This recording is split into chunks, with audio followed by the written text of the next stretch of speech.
नमस्कार सगळ्यांना. तर हा सगळा भाजीपाला मला कोणी दिला आहे तुम्हाला सांगते. तर सकाळची वेळ होती, मी भांडे घासायला बाहेर बसली होती.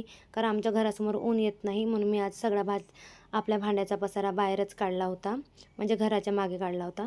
तर आम्ही दोघी जावा तिथे भांडे घासत होतो, तर माझ्या शेजारच्या एका काकूने मला आवाज दिला. तर मी त्यांना काय झालं असं विचारलं, तर त्या म्हणाल्या की मी 2 दिवस झाले तुला पाहत आहे, तर तू कुठे गेली होती? तर त्यांना माहिती नाही की मी 2 दिवस झाले घराच्या बाहेर म्हणजे बाहेरगावी गेली होती. तर ते म्हणत होते की मी 2 दिवस झाले तुला मी पाहत होती पण तू काही दिसली नाही. तर त्यांना मला भाजीपाला द्यायचा होता. तर असं नाही की त्यांचा भाजीपाला वाया जात आहे म्हणून ते देत आहे. तर ते पण शेतकरी आहे, आम्ही पण शेतकरी आहोत. पण यातूनच एकमेकाबद्दल प्रेम वाढतं आणि ही गोष्ट शिकायला खेड्यातच राहावं लागतं आणि ते नशिबानं आम्ही खेड्यात राहतो म्हणून आम्हाला अनुभवायला मिळत आहे. तर सांगायची गोष्ट अशी की शेजारी हा चांगला असावा, त्यासाठी आपण पण चांगलं असावं लागतं. तर तुम्हाला हा व्लॉग कसा वाटला नक्कीच सांगा. यूट्यूबवर व्लॉग पूर्ण अपलोड केला आहे.